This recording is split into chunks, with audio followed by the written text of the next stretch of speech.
नमस्कार दोस्तों, स्वागत है आपका हमारे YouTube चैनल पर। अगर आप किसी भी कम्पिटिटिव एग्ज़ाम की तैयारी कर रहे हैं तो ये वीडियो आपके लिए बहुत ही महत्वपूर्ण होने वाली है। इस टॉपिक से लगभग हर एग्ज़ाम में प्रश्न पूछे जाएंगे, चाहे वो कोई भी परीक्षा हो। आइए शुरू करते हैं आज की वीडियो। हम क्वेश्चन की ओर चलते हैं। दोस्तों आज का हमारा पहला प्रश्न है। यहाँ पर देखेंगे दोस्तों, नीचे दिए गए प्रश्न में संबंधित संख्या चुनिए। दोस्तों यहाँ पर हमें ये नंबर एनालॉजी से संबंधित प्रश्न दिया गया है। देखिए दोस्तों, इसे सॉल्व कैसे किया जाता है। यहाँ पर देखिए दोस्तों, यहाँ पर देखेंगे पहले प्रश्न को, तो यहाँ पर 56 का संबंध जिस प्रकार 60 से दिया है, उसी प्रकार दोस्तों यहाँ पर 75 का संबंध हमें बताना है किस संख्या से होगा। यहाँ पर क्वेश्चन मार्क की वैल्यू हमें पता करनी है। दोस्तों इससे पहले हम आपको बता दें कि यहाँ पर जो है दोस्तों, जो ये डबल डॉट होता है यहाँ पर जो इसे हम क्या बोलते हैं, अनुपात बोलते हैं। यहाँ पर देखेंगे तो यहाँ पर 2 बार जो दिया गया है यहाँ पर डबल बिंदु, तो यहाँ पर हम इसे समानुपात बोलते हैं। यानी कि दोस्तों अगर आप जो है मैथ के क्वेश्चन को सॉल्व करेंगे तो यहाँ पर इसको क्या बोलेंगे, तो यहाँ पर कहेंगे अनुपात है, और यहाँ पर दोस्तों क्या कहेंगे, यहाँ पर समानुपात है। लेकिन दोस्तों अगर रीजनिंग में ऐसा देखने को मिलता है तो यहाँ पर इसका मतलब होता है जिस प्रकार, और इसका मतलब होता है उसी प्रकार। तो यहाँ पर हम लोग ऐसे ही बोलते हैं। तो यहाँ पर देखेंगे तो यहाँ पर 56 का जिस प्रकार यहाँ पर 60 से संबंध है, उसी प्रकार दोस्तों हमें बताना है कि यहाँ पर 75 का संबंध किस संख्या से होगा। अब देखिए सॉल्व कैसे करना है। अगर दोस्तों यहाँ पर आप 56 में +4 कर देते हैं तो इतना कितना होता है दोस्तों, यहाँ पर 60 हो जाता है। तो उसी प्रकार अगर इसमें भी क्या करेंगे, +4 कर देंगे दोस्तों, तो यहाँ पर दोस्तों क्या हो जाएगा, 79 हो जाएगा। लेकिन दोस्तों 79 किसी भी ऑप्शन में देखने को नहीं मिल रहा है, तो क्वेश्चन को इस तरीके से हम सॉल्व नहीं करेंगे। अब देखेंगे कोई दूसरा तरीका लगाएंगे। देखिए दोस्तों यहाँ पर अगर आप देखेंगे संख्याओं को ध्यान से, तो यहाँ पर 56 दो संख्याओं से मिल करके बना है। तो यानी कि 5 और 6 से अगर आप इसका गुणा आपस में कर देते हैं, यानी कि 5 गुणे 6 कर देते हैं, तो कितना होता है दोस्तों, 6 पचे कितना होता है, 30 होता है। और 30 का गुणा जो है दोस्तों, 30 का गुणा क्या कर देते हैं, 2 से कर देते हैं। 30 दूनी क्या होता है दोस्तों, 60 हो जाता है। तो उसी प्रकार दोस्तों सेम तरीके से क्या करना है, हमें यहाँ पर भी करना है। अब देखेंगे दोस्तों हमने क्या किया कि यानी कि दोस्तों यहाँ पर देखेंगे तो इन दोनों संख्याओं का गुणा किया, और गुणा करने के बाद जितना योग आ रहा है उसका क्या करेंगे हम दोस्तों, हम 2 से गुणा कर दे रहे हैं। तो यहाँ पर भी अब देखिए करेंगे, यहाँ पर 7 गुणे 5 करेंगे, तो 7 गुणे 5 करेंगे दोस्तों, कितना हो जाएगा, 7 पचे कितना होगा दोस्तों, 35 हो जाएगा। और 35 का गुणा 2 से कर देंगे दोस्तों, तो कितना हो जाएगा दोस्तों, 70 हो जाएगा। तो 70 देखेंगे दोस्तों किस ऑप्शन में देखने को मिल रहा है, तो ऑप्शन नंबर सी में देखने को मिल रहा है। आपका सही जवाब हो जाएगा ऑप्शन नंबर सी। तो उम्मीद करता हूं दोस्तों इस टाइप के प्रश्नों को आप आसानी से बना ले जाएंगे। तो उम्मीद करता हूं दोस्तों यह प्रश्न आपको अच्छे से क्लियर हो चुका होगा। तो अगले प्रश्न की ओर चलते हैं। दोस्तों दूसरे प्रश्न को देखते हैं। यहाँ पर देखेंगे दोस्तों दूसरे प्रश्न में क्या दिया गया है, नीचे दिए गए प्रश्न में लुप्त संख्या ज्ञात करें। यहाँ पर दोस्तों हमें ये बताना है कि यहाँ पर लुप्त संख्या के देखेंगे कहाँ पर है। यहाँ पर देखेंगे तो क्वेश्चन मार्क दिया गया है, और यहाँ पर हमें इसी क्वेश्चन मार्क की वैल्यू को पता करनी है। तो यहाँ पर हम कैसे सॉल्व करेंगे, तो यहाँ पर अगर आप देखेंगे दोस्तों, तो यहाँ पर देखेंगे तो 3, 5 और 8 को आपस में क्या किया है कि यहाँ पर 23 आ गया है। उसी प्रकार दोस्तों देखेंगे तो 7, 6 और 8 को आपस में क्या किया है कि यहाँ पर 50 आ गया है। उसी प्रकार दोस्तों हम ये बताएंगे इन तीनों संख्याओं को आपस में क्या करें कि यहाँ पर क्वेश्चन मार्क की वैल्यू हमें पता चल सके। तो देखिए सॉल्व कैसे करना है। अगर दोस्तों यहाँ पर इनको आपस में प्लस करेंगे, तो यानी कि 3 3 5 8 हो जाएगा, और 8 8 16 हो जाएगा, तो 16 यहाँ पर आ जाएगा। लेकिन दोस्तों यहाँ पर 23 दिया है, तो क्वेश्चन को इस तरीके से सॉल्व नहीं कर सकते। अगर दोस्तों आप जरा भी दिमाग लगाएंगे तो आपको समझ में आने लगेगा। तो यहाँ पर देखेंगे तो अगर 3 गुणे 5 कर देते हैं, यानी कि 3 पचे 15 हो जाएगा। और 15 में दोस्तों यहाँ पर 15 में +8 कर देते हैं, तो 8 यहाँ पर 8 करेंगे, तो यहाँ पर 15 और 8 कितना हो जाएगा दोस्तों, 23 हो जाएगा, जो कि दोस्तों यहाँ पर लिखा गया है। अब हमने क्या किया दोस्तों, यहाँ पर दोनों संख्याओं को पहले हमने गुणा किया, और यहाँ पर तीसरी संख्या को उसमें प्लस कर दिया है। यानी कि दोस्तों अब इसमें भी हम करेंगे। अब देखेंगे इन दोनों संख्याओं का हम गुणा करेंगे। 7 छक क्या होता है दोस्तों, 42 होता है। और 42 में दोस्तों 8 को प्लस कर देंगे, तो 42 8 कितना हो जाएगा दोस्तों, 50 हो जाएगा, तो जो कि दोस्तों यहाँ पर दिया गया है। उसी प्रकार दोस्तों हम इसमें भी करेंगे। अब देखेंगे दोस्तों यहाँ पर 9 गुणे क्या करेंगे 6 करेंगे, 9 6 54 होता है। और 54 में दोस्तों हम क्या करेंगे यहाँ पर 4 को प्लस कर देंगे, यानी कि 54 में 4 को प्लस कर देंगे दोस्तों तो कितना हो जाएगा दोस्तों, तो हमारा 58 हो जाएगा। देखेंगे दोस्तों 58 किस ऑप्शन में देखने को मिल रहा है, तो ऑप्शन नंबर ए में देखने को मिल रहा है, इसलिए आपका जो सही जवाब हो जाएगा दोस्तों ऑप्शन नंबर ए आपका राइट आंसर हो जाएगा। तो उम्मीद करता हूं दोस्तों यह प्रश्न आपको अच्छे से क्लियर हो चुका होगा। तो चलिए अगले प्रश्न की ओर चलते हैं। तीसरे प्रश्न को देखिए दोस्तों, यहाँ पर तीसरे प्रश्न में क्या दिया गया है, नीचे दिए गए प्रश्न में संबंधित शब्द को चुनिए। तो यहाँ पर हमें बताना है कि यहाँ पर मच्छर का संबंध जिस प्रकार मलेरिया से है, उसी प्रकार दोस्तों हमें ये बताना है कि तंबाकू का संबंध किस शब्द से होगा, यानी कि यहाँ पर क्वेश्चन मार्क की जगह कौन सा शब्द भरा जाएगा। अब देखेंगे दोस्तों तो पहले हम क्या किस तरीके से सोचेंगे, तो यहाँ पर जो दोस्तों मच्छर होता है और मच्छर के काटने से कौन सा रोग होता है दोस्तों, आप सभी को पता होगा कि मलेरिया रोग होता है। उसी प्रकार दोस्तों क्या होता है, तंबाकू से कौन सा रोग फैलता है, तो यहाँ पर तंबाकू से दोस्तों क्या होता है, कैंसर होता है। तो कैंसर यहाँ पर भरा जाएगा दोस्तों, यहाँ पर क्या भर देंगे दोस्तों, यहाँ पर कैंसर हो जाएगा। तो कैंसर देखेंगे दोस्तों किस ऑप्शन में देखने को मिल रहा है, तो ऑप्शन नंबर डी आपका राइट आंसर हो जाएगा। तो उम्मीद करता हूँ दोस्तों यह प्रश्न भी आपको अच्छे से क्लियर हो चुका होगा। तो अगले प्रश्न की ओर चलते हैं। दोस्तों चौथे प्रश्न को देखते हैं। यहाँ पर देखेंगे दोस्तों तो चौथे प्रश्न में क्या दिया गया है, यहाँ पर एक आकृति दी गई है इस प्रकार से, यानी कि दोस्तों यहाँ पर वर्गाकार आकृति दी गई है और यहाँ पर हमें ये बताना है कि यहाँ पर जो है दोस्तों इसमें कितने त्रिभुज हैं, त्रिभुजों की संख्या ज्ञात करनी है हमें, इसमें पता करना है कितने त्रिभुज हैं।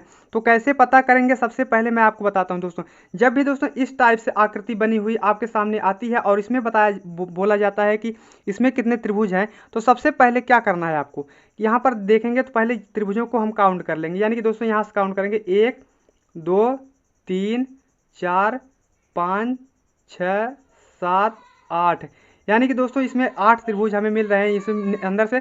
तो 8 को क्या करेंगे दोस्तों, 8 से हम 2 से गुणा कर देंगे, तो यहाँ पर दोस्तों कितना हो जाएगा, 8 दूनी 16 हो जाएगा। तो 16 देखेंगे दोस्तों किस ऑप्शन में देखने को मिल रहा है, तो ऑप्शन नंबर डी आपका राइट आंसर हो जाएगा। तो उम्मीद करता हूँ दोस्तों यह प्रश्न भी आपको अच्छे से क्लियर हो चुका होगा। तो चलते हैं पांचवें प्रश्न की ओर। पांचवा प्रश्न है दोस्तों, पांचवें प्रश्न को देखते हैं दोस्तों। यहाँ पर देखेंगे नीचे दी गई श्रृंखला को पूरा करें। दोस्तों यहाँ पर एक सीरीज दिया गया है और इसी सीरीज के आगे हमें क्वेश्चन मार्क दिया गया है और इसी क्वेश्चन मार्क की वैल्यू हमें पता करनी है। तो कैसे पता करेंगे दोस्तों, तो यहाँ पर क्या करना है दोस्तों, सबसे पहले क्या करना है आपको, सीरीज को ध्यान से देखना है। जब आप ध्यान से देखेंगे तो आपको समझ में आने लगेगा। अब देखिए दोस्तों यहाँ पर क्या किया है, 12 से जो है दोस्तों यहाँ पर 3 हो गया और 3 से जो है 15 हो गया, 15 से फिर 6 हो गया, 6 से 21 हो गया, 21 से यानी कि 3 हो गया और 3 से दोस्तों यहाँ पर 56 दे दिया है। तो यहाँ पर सीरीज क्या चल रहा है दोस्तों, घट रहा है और बढ़ रहा है, घट रहा है और बढ़ रहा है। तो इस तरीके से हम कैसे सॉल्व करेंगे, अब देखेंगे दोस्तों, अगर आप ध्यान से देखेंगे सीरीज में तो यहाँ पर देखेंगे तो 12 दिया है। तो 12 में दोस्तों 12 किन संख्याओं से मिलकर बना है, 1 और 2 से। तो यानी कि 1 और 2 का अगर हम जोड़ देंगे दोस्तों तो 1 + 2 करेंगे दोस्तों तो कितना हो जाएगा, 3 हो जाएगा, जो कि दोस्तों यहाँ पर दिया गया है। यानी कि दोस्तों यहाँ पर अगर आप पहली संख्याओं को यानी कि प्लस करेंगे तो अगली वाली संख्या प्राप्त हो रही है। अब देखेंगे दोस्तों तो यहाँ पर 15 दिए गए, 15 दोस्तों 2 संख्याओं से मिलकर बना है, 1 और 5 से। इन दोनों को आपस में हम प्लस कर लेंगे तो 1 5 कितना होता है, 6 होता है, यहाँ पर दिया गया है। उसी प्रकार दोस्तों यहाँ पर देखेंगे तो 21 2 संख्याओं से मिलकर के बना है। तो यहाँ पर 2 और 3 को आपस में प्लस, 2 और 1 को आपस में प्लस करेंगे तो यहाँ पर 3 हो जाता है। उसी प्रकार दोस्तों क्या करेंगे हम, यहाँ पर 5 और 6 को आपस में प्लस करेंगे, यानी कि 56 को आपस में 5 और 6 को आपस में प्लस करेंगे तो 6 5 क्या होता है दोस्तों, 11 होता है। तो यहाँ पर क्वेश्चन मार्क की जगह क्या आएगा दोस्तों, 11 आएगा। देखेंगे दोस्तों 11 किस ऑप्शन में दिया है, तो ऑप्शन नंबर बी में दिया है, इसलिए आपका जो सही जवाब हो जाएगा दोस्तों ऑप्शन नंबर बी आपका राइट आंसर हो जाएगा। तो उम्मीद करता हूं दोस्तों यह प्रश्न आपको अच्छे से क्लियर हो चुका होगा। तो चलते हैं छठवें प्रश्न की ओर दोस्तों छठवें प्रश्न को देखते हैं। यहाँ पर देखिए दोस्तों छठवें प्रश्न में क्या दिया गया है, दिए गए विकल्प में से लुप्त अंक ज्ञात कीजिए। दोस्तों ये मिसिंग नंबर से रिलेटेड प्रश्न है, अब इसे कैसे सॉल्व किया जाएगा। दोस्तों यहाँ पर देखेंगे तो क्वेश्चन मार्क दिया गया और इसी क्वेश्चन मार्क की वैल्यू हमें पता करनी है। अब देखिए दोस्तों सॉल्व कैसे करना है। दोस्तों जब भी इस टाइप का प्रश्न आपसे पूछा जाए तो यहाँ पर जो है दोस्तों कैसे सॉल्व किया जाएगा, अब थोड़ा देख लेते हैं। यहाँ पर देखेंगे तो कैसे सॉल्व किया, यहाँ पर देखेंगे दोस्तों थोड़ा तिरछे देख लेंगे तो यहाँ पर 5 का संबंध जो है दोस्तों 128 से कैसे है, यहाँ पर 3 का संबंध जो है दोस्तों 30 से कैसे है, उसी प्रकार 6 का संबंध यहाँ पर क्वेश्चन मार्क कैसे भरा जाएगा यहाँ पर हमें बताना है। तो अगर आप इस टाइप से कर लेते हैं तो आपको क्या होगा, आसानी हो जाएगी क्वेश्चन को सॉल्व करने में। अब देखिए कैसे सॉल्व किया जाएगा। अगर दोस्तों यहाँ पर देखेंगे 3 से यहाँ पर 30 लिख दिया है, तो यहाँ पर अगर आप 3 का क्या करते हैं दोस्तों, 3 का क्यूब कर देते हैं। 3 का क्यूब कितना होता है दोस्तों, 3 का क्यूब होता है 27, और 27 में प्लस 3 अपने मन से हम कर देते हैं, तो यहाँ पर दोस्तों कितना हो जाएगा, 30 हो जाएगा, जो कि दोस्तों यहाँ पर लिखा गया है। उसी प्रकार दोस्तों क्या करना है, अब देखिए 5 के साथ भी करना है। अब देखेंगे 5 का अगर हम दोस्तों क्यूब कर देते हैं, तो 5 का क्यूब क्या होता है दोस्तों, 5 का क्यूब करेंगे तो 5 का क्यूब 125 होता है। तो 125 में दोस्तों क्या करेंगे, अपने मन से हम क्या करेंगे, प्लस 3 कर देते हैं। तो 125 में प्लस 3 करेंगे तो 128 हो जाएगा दोस्तों, जो कि दोस्तों यहाँ पर दिया गया है। उसी प्रकार दोस्तों क्या करेंगे हम, अब देखिए यहाँ पर 6 का भी करेंगे। अब देखेंगे दोस्तों तो यहाँ पर कैसे किया जाएगा, तो यहाँ पर देखेंगे तो 6 का क्यूब हम कर देते हैं। 6 का क्यूब कितना होता है दोस्तों, 6 का क्यूब करेंगे तो यहाँ पर 216 होता है। 216 में प्लस हम 3 कर देते हैं अपने मन से, तो कितना हो जाएगा दोस्तों, तो कितना हो जाएगा, यहाँ पर देखेंगे तो यहाँ पर हमें कितना मिला है, 6 में से 6 प्लस 3 करेंगे तो यहाँ पर 219 हमें मिल जा रहा है। 219 किस ऑप्शन में देखने को मिल रहा है दोस्तों, तो ऑप्शन नंबर देखेंगे तो आपका बी में दिया है, तो इसलिए जो आपका सही जवाब हो जाएगा दोस्तों, ऑप्शन नंबर बी आपका राइट आंसर हो जाएगा। तो उम्मीद करता हूं दोस्तों यह प्रश्न आपको अच्छे से समझ में आ चुका होगा। तो चलिए दोस्तों हम 7वें प्रश्न की ओर चलते हैं। दोस्तों 7वें प्रश्न को देखते हैं। यहाँ पर देखेंगे दोस्तों 7वें प्रश्न में क्या है, नीचे दिए गए प्रश्न में संबंधित अक्षर को चुनिए। दोस्तों यहाँ पर हमें ये बताना है कि ए एम बी का संबंध जिस प्रकार जेड एन वाई से है, उसी प्रकार दोस्तों हमें ये बताना है कि यहाँ पर एन के एल का संबंध किस अक्षर से होगा, यानी क्वेश्चन मार्क जहाँ कौन से अक्षर भरे जाएंगे। अब देखिए दोस्तों सॉल्व कैसे करना है। जब भी इस टाइप का क्वेश्चन आपसे पूछा जाता है, सबसे पहले जो तरीका होता है दोस्तों, सबसे पहले आपको याद क्या होना चाहिए, ए से लेकर के दोस्तों, ए से लेकर के जेड तक का नंबर याद होना चाहिए। और यहाँ पर आपको यह भी याद कर लेना है कि कौन से अक्षर मतलब एक दूसरे कैसे विपरीत हैं, ये भी आपको पता होना चाहिए। अब देखिए यहाँ पर कैसे जानेंगे, तो देखेंगे दोस्तों यहाँ पर ए का विपरीत क्या होता है दोस्तों, जेड होता है। यानी कि दोस्तों ए जो है दोस्तों ABCD के क्रम में 1 नंबर पे आता है, और जेड जो है दोस्तों 26 नंबर पे आता है। तो यानी कि 26 और प्लस हम 1 कर देंगे तो 27 हो जाएगा। यानी कि दोस्तों यहाँ पर दो संख्याओं को मतलब दो अक्षरों के नंबर को अगर हम जोड़ेंगे, तो अगर 27 हमें आ रहा है तो समझ जाएंगे वो दोनों आपस में क्या हैं, विपरीत हैं एक दूसरे के। तो उसी प्रकार देखेंगे तो ए का विपरीत क्या होता है दोस्तों, जेड होता है। यानी कि ए 1 नंबर पे आता है और जेड 26 नंबर पे आता है, तो ए 26 और 1 को जोड़ेंगे तो 27 हो जाएगा। तो यानी कि ये दोनों अक्षर क्या हैं, एक दूसरे के अपोजिट हैं, यानी विपरीत हैं। अब देखेंगे तो यम का विपरीत जो है दोस्तों यन होता है। यानी कि 13 नंबर पे आता है यम, और यन जो है 14वें नंबर पे आता है। तो 13 और 14 को जोड़ेंगे तो कितना हो जाएगा दोस्तों, 27 हो जाएगा। उसी प्रकार दोस्तों देखेंगे तो बी का विपरीत क्या होता है दोस्तों, वाई होता है। यानी कि दोस्तों बी 2 नंबर पे आता है और वाई जो है 25 नंबर पे आता है, तो 25 2 27 हो जाता है। तो उसी प्रकार दोस्तों हमने क्या देखा, तो यहाँ पर जो अक्षर दिए गए हैं उसका विपरीत आगे लिखा है। तो उसी प्रकार दोस्तों यहाँ पर एन के एल का विपरीत अक्षर क्या होगा, हम यहाँ पर आगे लिखेंगे। अब देखिए क्या होता है, तो एन का विपरीत क्या होता है दोस्तों, यम होता है। यम दोस्तों यहाँ पर हम लिख लेते हैं। अब देखेंगे तो यहाँ पर यन का विपरीत क्या होता है दोस्तों, यम होता है। तो यहाँ पर यम लिख लेते हैं। उसके बाद के का विपरीत क्या होता है दोस्तों, के दोस्तों 11 नंबर पे आता है। और देखेंगे तो पी जो है तो इसका विपरीत हो जाएगा। पी जो है 16 नंबर पे आता है, तो 11 और 16 जोड़ेंगे दोस्तों 27 हो जाएगा। अब देखेंगे रियल का विपरीत क्या होता है दोस्तों, ओ होता है। तो ओ जो है दोस्तों ओ 15 नंबर पे आता है, और यल जो है दोस्तों 12 नंबर पे। 12 और 15 को जब जोड़ेंगे तो 27 हो जाएगा। यानी कि दोनों ये अक्षर आपस में क्या है, विपरीत हैं। तो हमें क्या मिला दोस्तों, एम पी ओ। तो एम पी ओ देखेंगे किस ऑप्शन में देखने को मिल रहा है दोस्तों, तो ऑप्शन नंबर ए आपका राइट आंसर हो जाएगा। तो उम्मीद करता हूं दोस्तों यह प्रश्न भी आपको अच्छे से क्लियर हो चुका होगा। तो अगले प्रश्न की ओर चलते हैं। दोस्तों 8वें प्रश्न को देखते हैं। यहाँ पर देखेंगे दोस्तों 8वां प्रश्न वेन डायग्राम से रिलेटेड प्रश्न है। यहाँ पर दिया गया है, वह आरेख चुनिए जो दिए गए वर्गों के बीच संबंध सही निरूपण करता है। अब देखिए दोस्तों यहाँ पर क्या दिया गया है, यहाँ पर दोस्तों ये शर्ट दिया गया, यहाँ पर गलती से शर्ट लिख दिया है। तो यहाँ पर ये शर्ट है और यहाँ पर लाल हरा है।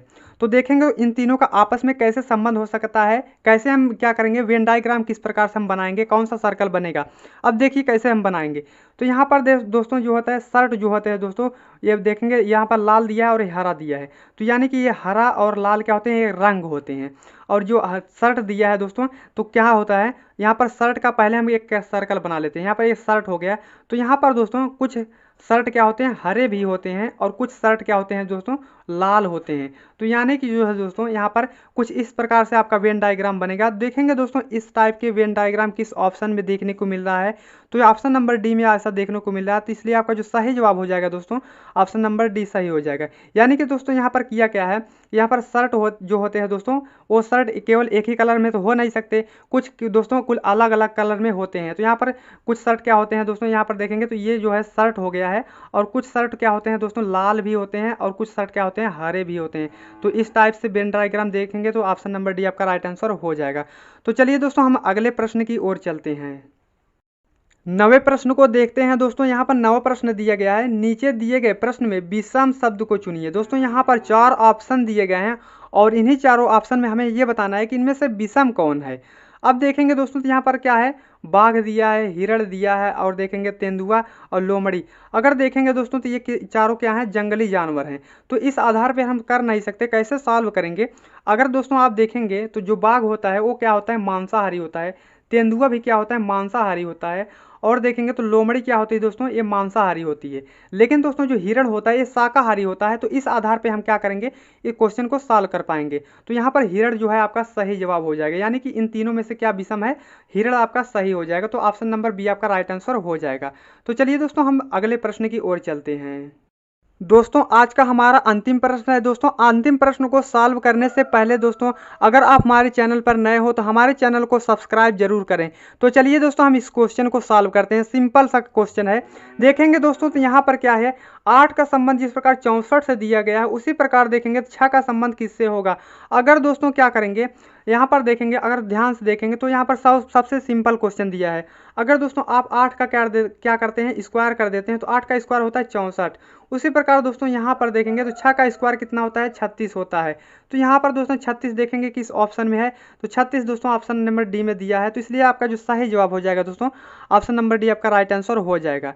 तो मिलते हैं नेक्स्ट वीडियो में दोस्तों, तब तक के लिए जय हिंद जय भारत।